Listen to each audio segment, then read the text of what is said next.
نزول قرآن کی رات ہے، تو اس لحاظ سے آپ کا ہر لمحہ ایک تو رمضان کی فیوز و برکات آپ سمیٹ رہے ہیں، دوسرا قرآن کے نزول کے لحاظ سے وہ برکتیں بھی آپ کے حصے اور آپ کے مقدر بن رہی ہیں۔ تو آج کی ہماری جو گفتگو ہے وہ ہے تعلیم قرآن، قرآن کی تعلیم اور علم کو حاصل کرنا اور آگے پھیلانے کے لحاظ سے سب سے جو پہلا معلم ہے وہ اللہ رب العالمین احکم الحاکمین ہے۔ الرحمن علم القرآن، رب کے حبیب صلی اللہ علیہ وآلہ وسلم پوری امت کے معلم ہیں۔ رب کے حبیب کا دنیا میں کوئی استاد نہیں ہے، اور رب کے حبیب کا کوئی استاد ہے تو وہ رحمان ہے۔ تو اس لحاظ سے آپ اندازہ لگائیں کہ علم دین حاصل کرنا کتنی شان والا ہے کہ جس کا پڑھانے والا رب العالمین ہو،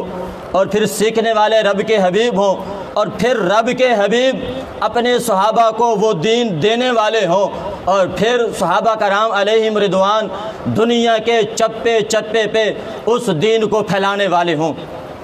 یعنی یہ جو مساجد، مکاتب، مدارس ہیں، یہ محبوب کے مسجد نبوی کے دارالعلوم صفا کی یادیں تازہ کرتی ہیں۔ آج دین متین کے طلباء علم حاصل کر کے عالم بنتے ہیں، اور پھر وہ مختلف شہروں میں، گاؤں میں، بستیوں میں جا کے امامت، خطابت کے فرائض انجام دیتے ہیں، لوگوں کو دین کی تعلیم دیتے ہیں، نماز سکھاتے ہیں، حدیث سکھاتے ہیں۔ یہ وہی یاد تازہ ہو رہی ہے جو صفا کے چبوترے پہ بیٹھ کے رب کے حبیب نے اپنے صحابہ کو پڑھایا، اور پھر اپنے ہی دور نبوی میں 70 سے زیادہ صحابہ کرام کی پھر ڈپٹیاں لگائیں۔ جو شہر فتح ہوتا وہاں رب کے حبیب صحابہ کرام کو بھیج دیتے کہ اے حضرت کعب آپ نے وہاں جانا ہے، اے معاذ بن جبل آپ نے فلاں شہر میں جانا ہے، اور ان لوگوں کو دین متین کی تعلیم دینی ہے۔ پھر اسی طرح ایک شہر کے لحاظ سے آپ صلی اللہ علیہ وسلم سے مطالبہ کیا گیا کہ یہاں قاری بھیجا جائے، تو آپ صلی اللہ علیہ وسلم نے وہاں قراء حفاظ کو بھیجا۔ تو اس لحاظ سے ان کی بڑی شان ہے۔ اور پھر حضرت عمر بن خطاب رضی اللہ تعالیٰ عنہ کے زمانہ مقدسہ میں جب شام فتح ہوتا ہے تو وہاں سے یعنی یہ ریکویسٹ کی جاتی ہے کہ آپ معلم بھیجیں، وہ یہاں آ کے تعلیم دیں۔ تو حضرت عمر بن خطاب نے 2 معلم بھیجے، ساتھ ہی حضرت ابو دردہ رضی اللہ تعالیٰ عنہ انہوں نے عرض کی کہ آپ مجھے بھی بھیجیں۔ تو حضرت عمر بن خطاب نے فرمایا ٹھیک میں آپ کو بھیجتا ہوں، لیکن آپ وہاں کے گورنر کے طور پہ۔ تو فرمایا مجھے گورنری کی ضرورت نہیں ہے، میں چاہتا ہوں کہ وہاں میں معلم بن کے جاؤں، کہ ساری زندگی میں پڑھاتا رہوں۔ تو اس لحاظ سے یہ پڑھنا اور پڑھانا یہ بہت ہی اعلیٰ کام ہے، اور اس سے بھی آپ اندازہ لگائیں کہ جب رب کے حبیب صلی اللہ علیہ وآلہ وسلم کا فرمان ذیشان ہے خیرکم من تعلم القرآن وعلمہ، فرمایا تم میں سے بہتر وہ ہے جو قرآن پڑھتا ہے اور لوگوں کو پڑھاتا ہے۔ اب دنیا کے اندر سینکڑوں علوم ہیں، اور ان کو حاصل کرنے والے لاکھوں لوگ ہیں، لاکھوں لوگ ڈگریاں حاصل کرنے والے ہیں، اور اس پہ لاکھوں کا خرچ آ رہا ہے، لیکن ان تمام علوم میں سے کسی علم کی کوئی قدر نہیں، کوئی شان نہیں، اور کسی علم پہ یہ نہیں ہے کہ یہ تم حاصل کرو گے تو اتنا درجہ ملے گا، اتنا ثواب ملے گا، اتنی منزلیں طے کرو گے۔ فقط یہ دین کا علم ہے۔ جہاں قرآن کی بات ہوگی تو اس قرآن سے مراد قرآن یعنی قرآن کا جو عبارت ہے وہ، اور پھر اس کا مفہوم، حدیث اور فقہ یہ اس کے اندر شامل ہے۔ تو اس لیے فرمایا کہ سب سے بہتر خیرکم من تعلم القرآن، یعنی تم میں اگر کوئی ڈاکٹر ہے، ماسٹر ہے، یا دنیا کے کسی عہدے پہ ہے، ٹھیک ہے اس کا مقام ہے، اس کے مقام سے انکار نہیں، لیکن ان تمام پہ جس کو فوقیت ہے وہ حافظ قرآن کی ہے، وہ عالم دین کی ہے، جو دین حاصل کرتا ہے اور پھر دین کو آگے پھیلاتا ہے۔ تو اس چیز کو جب اگر ہم اپنے پیش نظر رکھیں گے تو پھر ہر بندہ چاہے گا کہ میں عالم بنوں، یا میں عالم نہیں بن سکتا، علماء کی مجلس اختیار کروں، ان کے خادم بنوں، اپنی اولادوں کو دین کے راستے پہ لگاؤں، کیونکہ سب سے اعلیٰ علم تو یہ قرآن کا علم ہے۔ تو اس لحاظ سے آج ضرورت یہ ہے، آج کہا جاتا ہے خواندگی ہے یعنی کم علمی ہے، میں کہتا ہوں خواندگی دین کے لحاظ سے ہے، دنیا کے لحاظ سے نہیں۔ آپ اگر یہاں بٹیاں کے ایک گلی کوچے کا چکر لگائیں، ایک گھر اور دو یعنی ہر گلی میں ہر گھر میں کوئی بی اے پاس، کوئی ایف اے پاس، کوئی میٹرک اور مختلف علوم کے لحاظ سے ڈپلومے ان کے پاس موجود ہیں، لیکن بڑی مشکل سے کوئی ایک حافظ ملے گا، عالم تو سرے سے ہی ملے گا نہیں، کوئی پڑھنے والا ہے تو صحیح نہیں ہے۔ تو اس لحاظ سے ضرورت دین کے علم کی ہے۔ تو یہ دین کا علم کتنا اس کی شان ہے، رب کے حبیب صلی اللہ علیہ وآلہ وسلم کا فرمان ہے، صحابہ بتاؤ کہ تم میں سے کوئی چاہتا ہے کہ جو صبح سویرے جائے اور بدہان علاقے میں جائے، وہاں سے موٹی سرخ اونٹنیاں لائے اور اللہ کے راستے میں دے دے؟ عرض کہ یا رسول اللہ، ہم میں سے ہر کوئی چاہتا ہے کہ ہم جائیں، اونٹنیاں لائیں، اور وہ خاص نسل کی اونٹنیاں تھیں، اللہ کے راستے میں دیں۔ رب کے حبیب صلی اللہ علیہ وسلم نے فرمایا تو پھر جو آدمی صبح سویرے اٹھ کے قرآن کی ایک یا دو آیتوں کی تلاوت کرتا ہے یا اس کو سنتا ہے، اس کی تعلیم حاصل کرتا ہے، فرمایا گویا کہ اس نے 2 اونٹنیاں اللہ کے راستے میں دی ہیں۔ دیکھیں کتنا دین کا علم حاصل کرنا اور پڑھنے کی شان ہے۔ اور دوسری روایت کے اندر موجود ہے کہ جو دین کا علم حاصل کرتا ہے اور پھر پڑھتا ہے، اس کی مثال ایسی ہے جیسا ایک مشک ہے، اس کے اندر کستوری ہے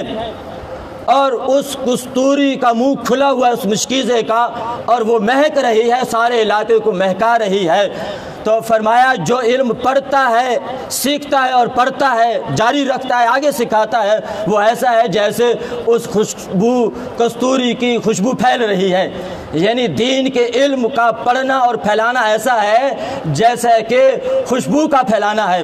اور دوسرا بندہ علم حاصل کرتا ہے، پڑھتا نہیں ہے، پھیلاتا نہیں ہے، وہ ایسا ہے جیسے کہ مشک کی ڈبیا بند ہے، خوشبو اندر بند ہے۔ اسی طرح ایک حافظ قرآن اس کے بارے میں ہے کہ وہ قرآن کی تلاوت کرتا ہے رات کو، تو فرمایا وہ ایسا ہے جیسا ایک وہ چمنی دان ہے، اس میں خوشبو ہے اور وہ خوشبو پھیل رہی ہے، وہ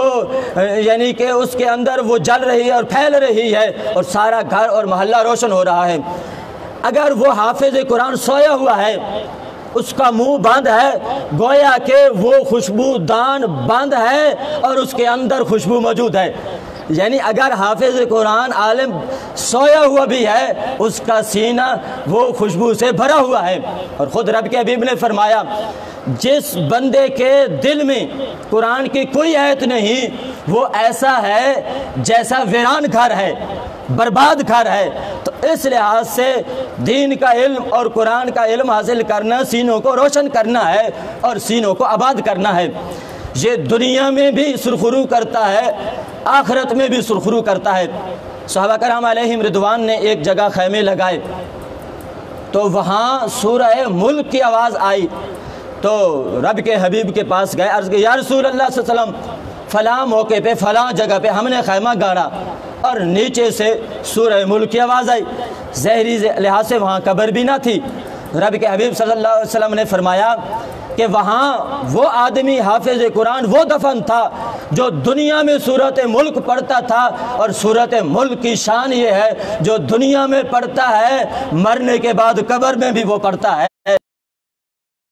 یہ منجا بھی ہے، فرمایا یہ عذاب سے روکتی بھی ہے اور بندے کے لیے شفاعت بھی کرتی ہے۔ تو دیکھیں سورۃ ملک دنیا میں پڑھتا ہے تو قبر بھی روشن ہوتی ہے، حشر میں بھی سرخرو ہوتا ہے۔ اور یہی قرآن اگر دم کر دیا جائے، وَشِفَاءٌ لِلنَّاسِ، یہ لوگوں کے لیے شفا ہے۔ خود علیہ وسلم خود سورۃ الناس اور سورۃ قل اعوذ برب قرآن کا اعجاز ہے اور قرآن کا فیضان ہے۔ اور سلاطین نے، بادشاہ، انہوں نے قرآن کی کس طرح قدر کی ہے۔ یعنی یہ علم تب آتا ہے کہ اس کی قدر کی جائے، اس کے پڑھنے والوں کا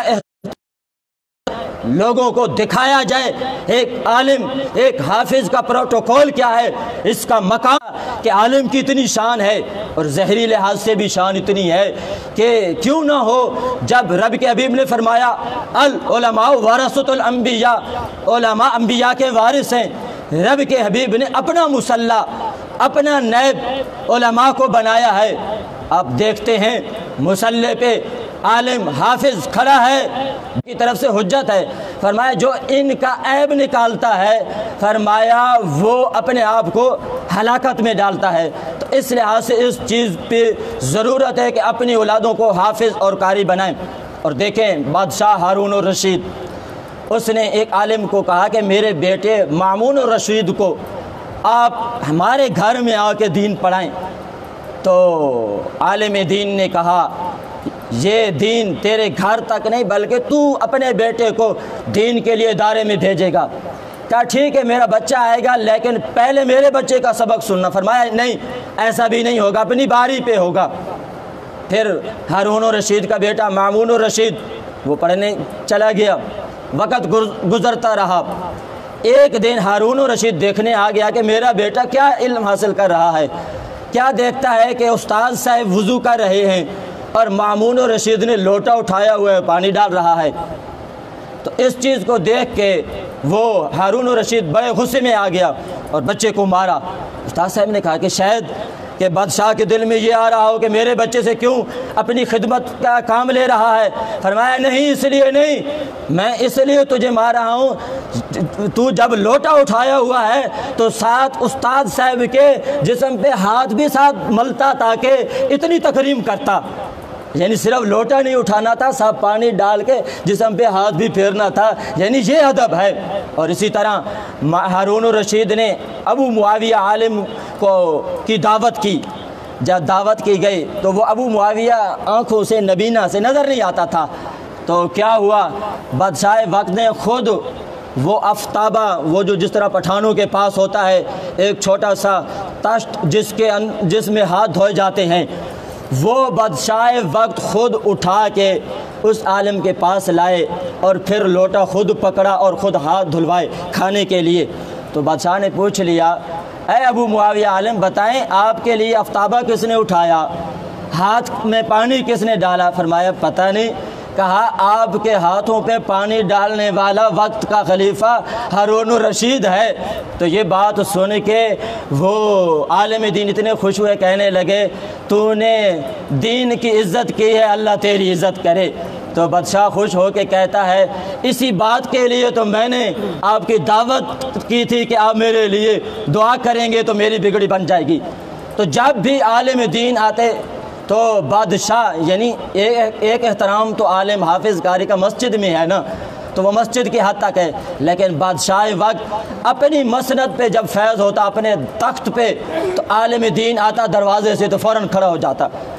تو کسی درباری نے کہا حضور آپ کے منصب کے یہ خلاف ہے،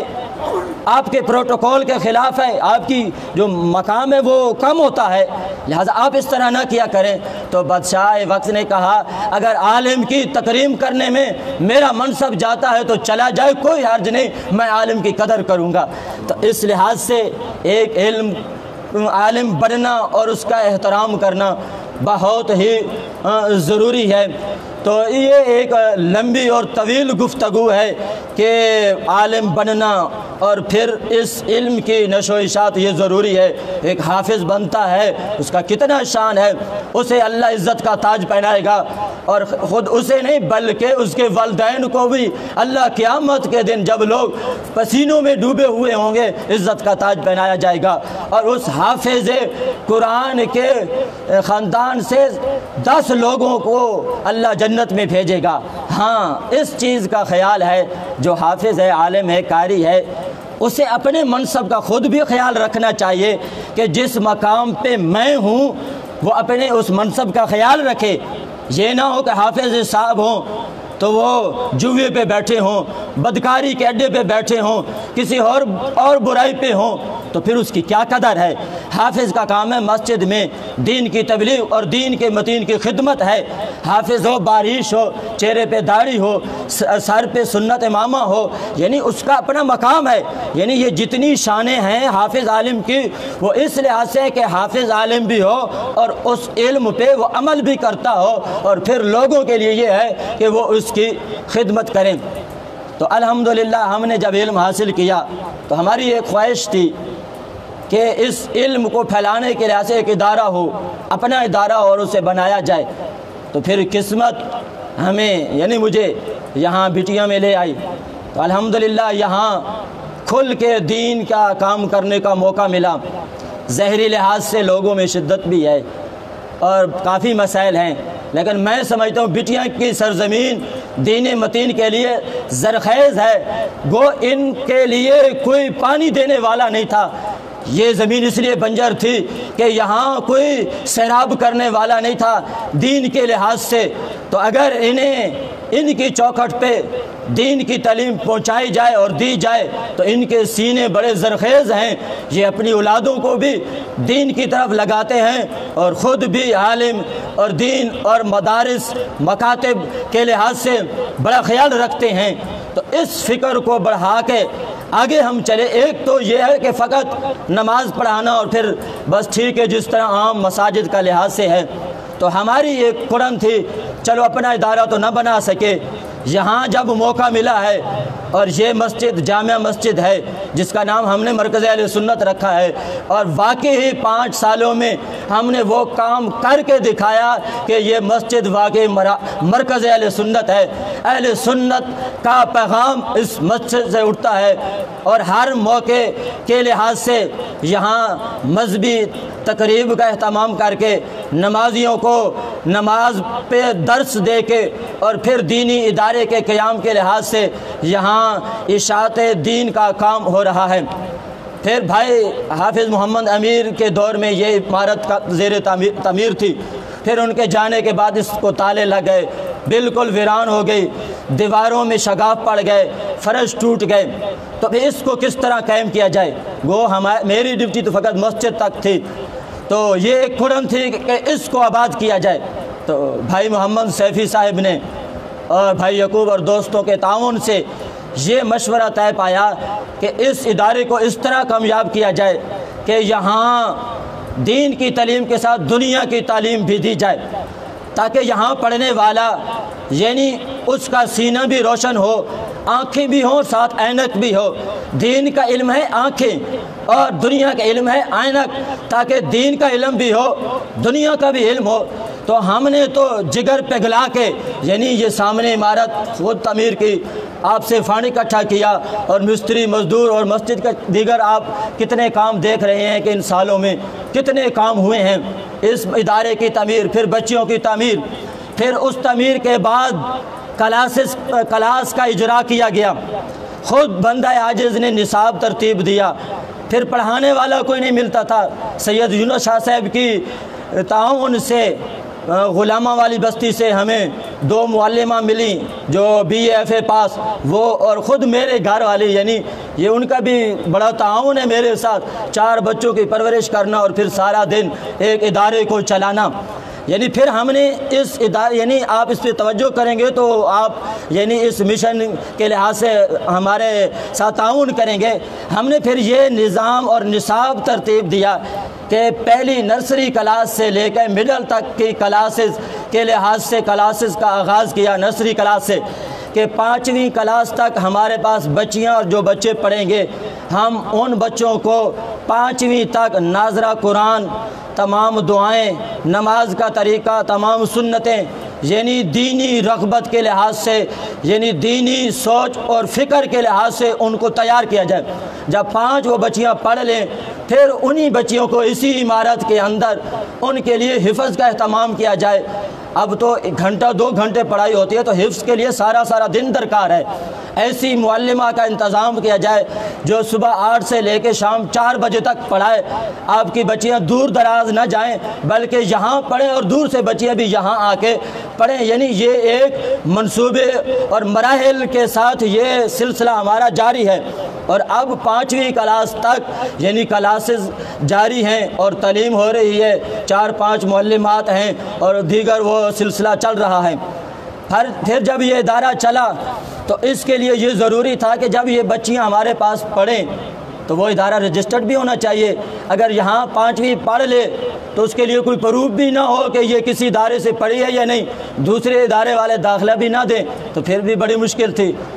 یعنی دن رات ایک کر کے آپ دیکھتے ہیں کبھی نماز میں ہوں نہیں ہوں۔ میری تو یہی مصروفیت ہے، نہ میں ٹیوشنیں پڑھاتا، کوئی کام نہیں، رات دن کبھی کسی سے مانگنا، کبھی کسی کو نماز کی دعوت، کبھی 11ویں، کبھی لٹریچر چھاپنا، یہی۔ پھر سید عصمت اللہ شاہ صاحب ہیں، ایجوکیشن میں افسر ہیں، ان کی منت کی ہے، انہوں نے آن لائن اور باقاعدہ ہمارا ادارہ کنز الایمان، قرآن پاک کا ترجمہ اعلیٰ حضرت کا کنز الایمان کے نام سے باقاعدہ الحمدللہ یہ ادارہ سکول کے طور پہ رجسٹرڈ ہو چکا ہے۔ تو اس لحاظ سے اب آپ نے کیا کام کرنا ہے؟ ٹھیک ہے آپ دیگر اداروں میں پڑھائیں، ہمیں گلہ نہیں ہے، لیکن آپ ایک بچہ ہمارے ادارے میں یہاں داخل کریں، کم از کم وہ جو معلمات پڑھانے آتی ہیں انہیں تو ہدیہ دیا جا سکے، کوئی گیٹ کیپر ہو، کوئی نظام ہو۔ الحمدللہ بغیر یعنی مالی یعنی سکول اور ادارے کے لیے بڑی فنڈنگ کی ضرورت ہوتی ہے، عام بندہ تو چلا ہی نہیں سکتا، ایک وہاں مسجد کس طرح چلائے، اس کے لیے بڑے جگیر اور بڑا مال ہونا ضروری ہے، لیکن اس کے باوجود بھی 2 سال میں بہت اچھا رزلٹ آیا ہے۔ تو آپ اپنی بچے یہاں داخل کرائیں۔ پھر آگے ہمارا یہ منصوبہ ہے کہ یعنی یہ کمرے تھوڑے ہیں، کمرے بھی بڑھائے جائیں، ایک علیحدہ ہال، پھر ایک اور کمرہ اور مکمل چھت دیا جائے، اگر ہو سکے تو یہاں ہاسٹل اور یعنی علیحدہ درس نظامی کی کلاسز۔ اس لحاظ سے یعنی اس ادارے کو ہم نے آگے لے کے چلنا ہے۔ دیگر ہمارے پاس پھر 50 سے 60 بچے حفظ نادرہ بھی پڑھتے ہیں، وہ بالکل تھوڑا ٹائم کے لیے، یعنی صبح گھنٹہ تو شام کو 2 گھنٹے دیتے ہیں، سکول بھی پڑھتے ہیں۔ تو ان کے لیے میرا یہ مشورہ ہے، والدین کے لیے 5ویں کلاس تک تو میرے پاس پڑھیں، اب کیونکہ 1-2 گھنٹے میں تو بچہ حافظ نہیں ہوتا۔ آپ جب 5ویں بچہ پڑھ لے تو اس کو فیضان مدینہ یا دیگر ہمارے دینی ادارے ہیں وہاں باقاعدہ یعنی صبح سے شام تک وہ ایک ہی کام ہو کہ قرآن پڑھیں، تو 2 سالوں میں بچہ حافظ بن جائے گا۔ پھر مرضی ہے وہ ایئر فورس میں چلا جائے، پولیس میں چلا جائے، کسی منصب پہ چلا جائے، عالم حافظ ہو، قاری ہو، اس میں کوئی حرج نہیں ہے۔ کتنے پولیس اور فوج والے آپ دیکھتے ہیں نعتیں پڑھ رہے ہیں، اب دیکھیں نا ترکی کا صدر طیب اردگان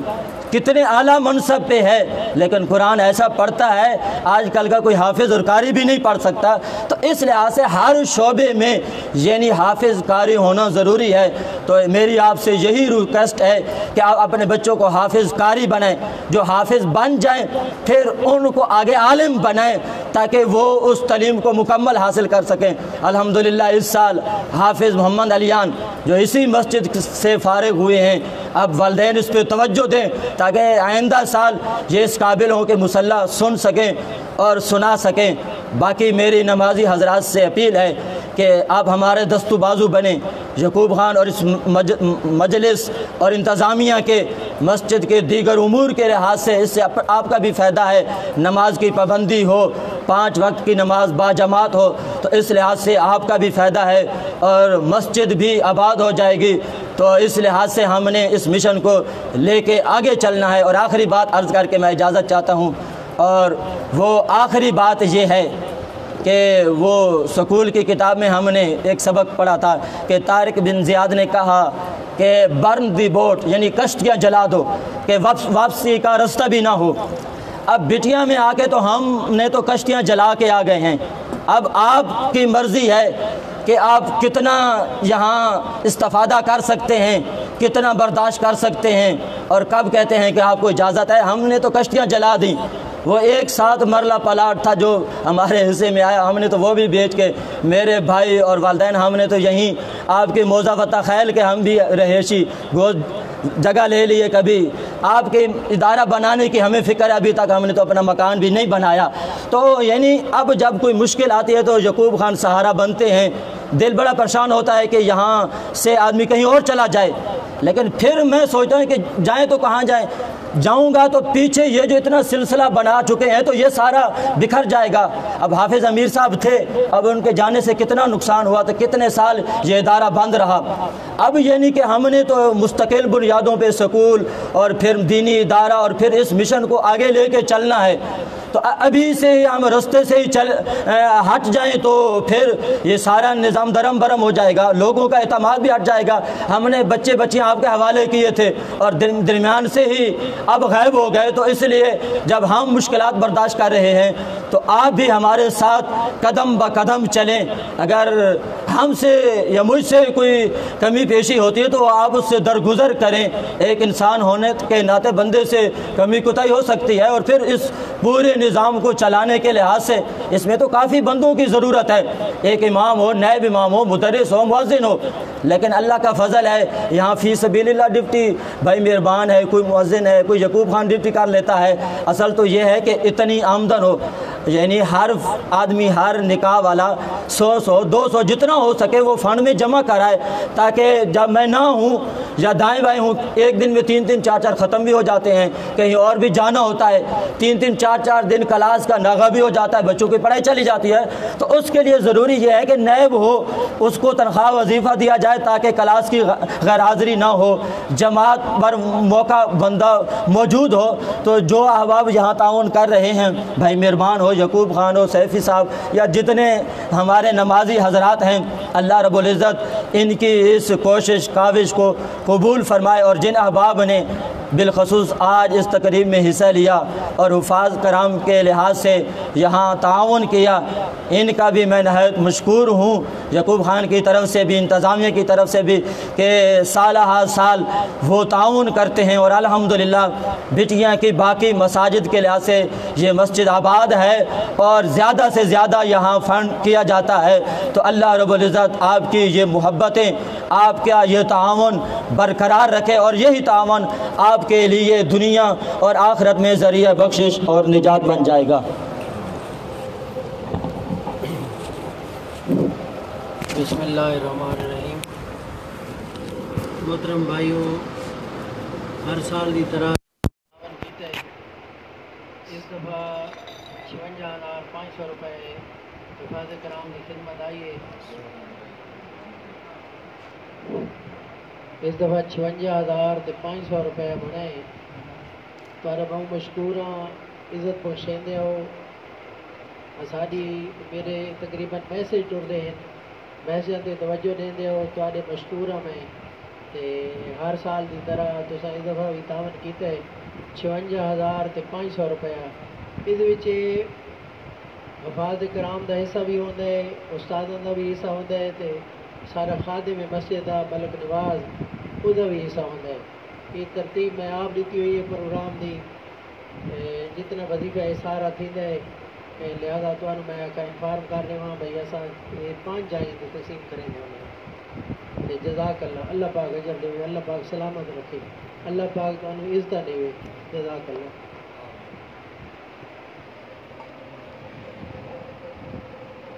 کلام شریف خاص پڑھی ہوئی نہیں کہ بل کر دیں،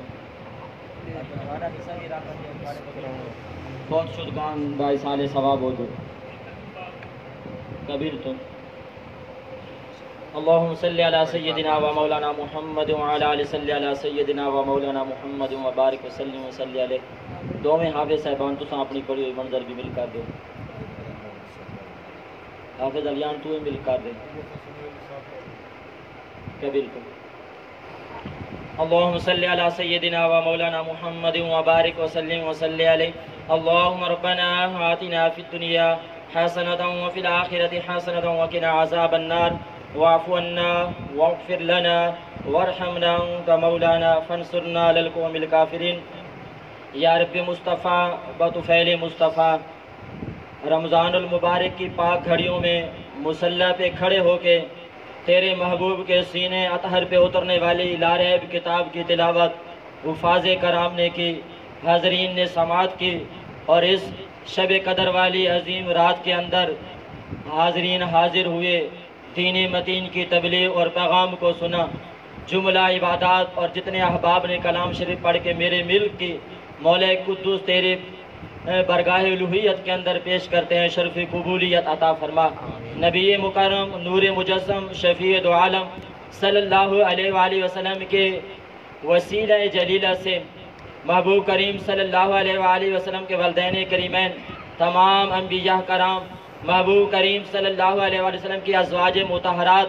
آپ کی تمام بنات، آپ کی تمام اہل بیت رضوان،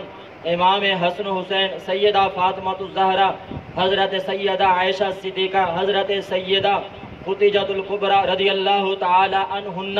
کی ارواح کو پیش کرتے ہیں۔ صحابہ کرام علیہم رضوان، سیدنا صدیق اکبر، سیدنا عمر بن خطاب، سیدنا عثمان غنی، مولا علی المرتضی، سیدنا امیر معاویہ رضی اللہ تعالی عنہم کی مبارک ارواح اور تابعین، تبع تابعین، ائمہ مجتہدین اور لاکھوں کروڑوں حنفیوں کے پیشوا امام اعظم ابو حنیفہ اور لاکھوں کروڑوں سلاسل کے پیشوا حضرت سیدنا شیخ عبد القادر جیلانی الحسنی والحسینی اور اس صدی کے عظیم مجدد اعظم حضرت سیدنا امام احمد رضا خان فاضل بریلوی کی ارواح مقدسہ کو درجہ بدرجہ پیش کرتے ہیں۔ مولا قدوس منظور و مقبول فرما۔ تمام فقہا، تمام محدثین، تمام اولیاء عظام، تمام شہداء کی ارواح کو پیش کرتے ہیں۔ مولا قدوس منظور و مقبول فرما۔ حضرت آدم علیہ السلام سے لے کے آج دن تک حالت ایمان سے اس دنیا سے جو چل بسے ان کی ارواح کو پیش کرتے ہیں۔ مولا قدوس ان کی بخشش و مغفرت فرما۔ مولا قدوس اس بٹیاں شہر سے جتنے بھی اہل ایمان حضرات اس مسجد کو بنانے والے، آباد کرنے والے، اس مسجد کے ساتھ تعاون کرنے والے، اب وہ ہم سے موجود نہیں، اپنی قبروں میں آرام فرما ہیں، ان کی قبروں میں ان کی روحوں کو اصال ثواب کر رہے ہیں۔ مولا قدوس ان کی بخشش فرما، ان کی مغفرت فرما۔ آج کی ہماری اس مجلس تلاوت کے ذریعے سے ان کی قبر کو ٹھنڈا فرما، راحت اور بخشش کا ذریعہ بنا۔ مولا قدوس یہاں جو حاضر ہیں تمام حاضرین کی بخشش فرما، تمام کی مغفرت فرما، تمام کے خاندانوں کی مغفرت فرما، تمام کو دین متین کا خادم بنا، تمام کو اس رستے پہ چل کے آگے آنے والا بنا اور انہیں اپنی اولادوں کو بھی دین کا خادم بنا۔ تمام حضرات کو اور ان کی اولادوں کو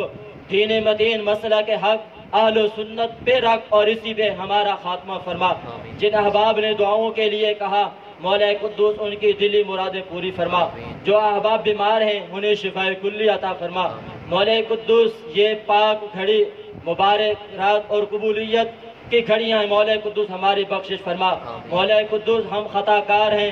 گناہگار ہیں، سیاہکار ہیں، ہمارے نامہ اعمال سیاہی سے بھرے ہوئے ہیں۔ مولا تیرے محبوب کے سجدوں کا واسطہ پیش کرتے ہیں، ہماری خطاؤں سے درگزر فرما،